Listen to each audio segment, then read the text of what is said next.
Asian, Chinese way of making paper, and Japanese. So it's very ancient, but I'm using major technology to be able to. Well, my camera is digital, and a lot of these I take in Photoshop, and I put a layer of a sepia is in all my images. So that's why they all have a little bit of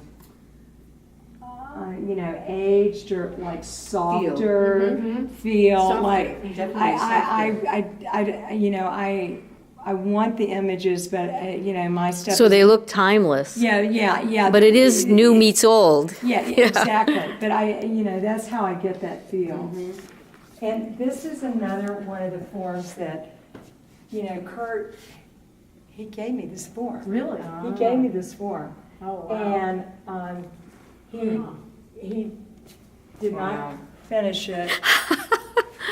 Talk about, this is the bark from the birch trees at my mom and dad's that got so damaged they had to cut them down. And so there's a guy working at the farm helping us cut down this stuff, and he knew how to skin.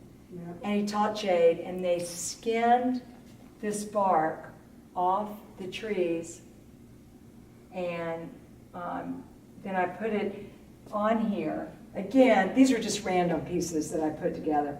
And this is a hummingbird's nest that Buzz found when we lived up in Washington. Wow. It blew out of a tree. I love this little nest. And it's filled with feathers and lichen. Wow. What's the name of that piece? So this is called Searching. So this is man, and he's looking, and here we go right over here. Here's man and woman. And Adam and Eve? Kind of my... Something like that, maybe. But my good version of Adam and Eve. They don't get in trouble, you know. They are taking care of things. Here they're in trouble. So here they found each other, and on this side. You know, I guess what I have been thinking, it's why I kind of took names from different, you know, like Gaia and Embia. But from different, they're both mean Mother Earth. Yes. You know, and thinking about these being, you know, like every man and woman. And So, before you created this, yeah. did you have the whole thing in mind? No, I didn't. I was playing around with this form.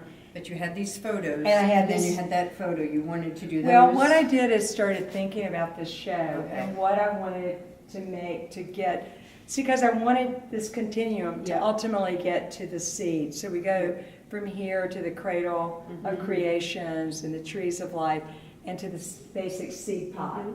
And so I wanted there to be, you know, man and woman in nature, but really like, you know, like this one, I think, this is called dedication. And you can say, is this dedication to them or is it to, to what we're so blessed to have, I think.